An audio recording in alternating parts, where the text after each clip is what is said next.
myself. This, ladies and gentlemen, is Homer, the henpecked magician. He's transparent, as you can see. That's because his wife always says she can see right through him. He also wears the married man's badge of honor, holes in his clothing. Yes.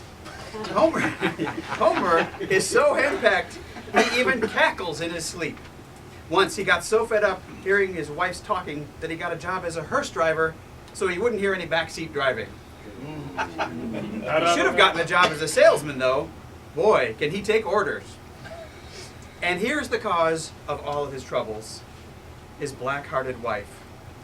They've had more fights than Mike Tyson. When they got married, it wasn't by a justice of the peace, it was by the Secretary of War. He calls her the Liberty Bell. That's because she's half cracked.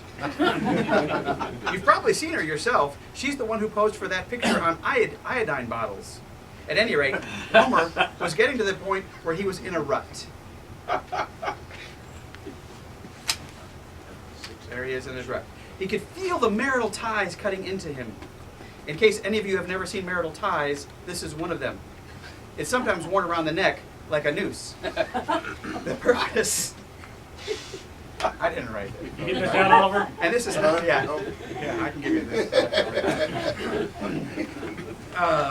You can feel them like kind of, it's sometimes worn around the neck. The purpose of them is to bind the wife and husband together. Like so. Yes, like this. Homer could feel the ties growing tighter and tighter. But all he could do was mutter complaints to himself like this. Yesterday, she spent $100 for something she calls an hourglass dress. I'd just like to know how she's going to get an hourglass dress over that beer glass figure of her. Oh. Tough crowd. Yeah. Okay, glad my wife isn't even here. Before we got married, I used to catch her in my arms. Now I just catch her in my pockets.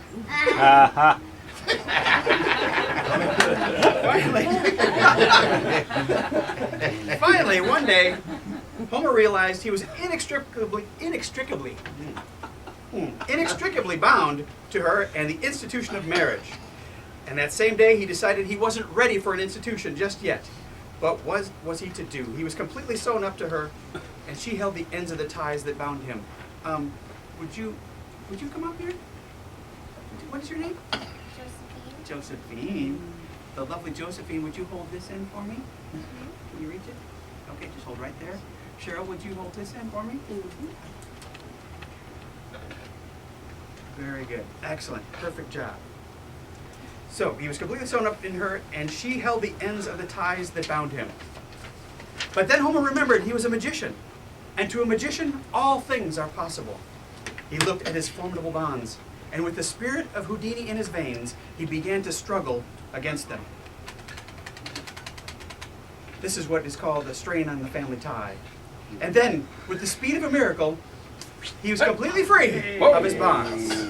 His wife unbelievably examined the bonds that were magically unharmed on both sides of her.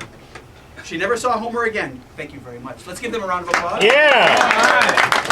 She never saw Homer again.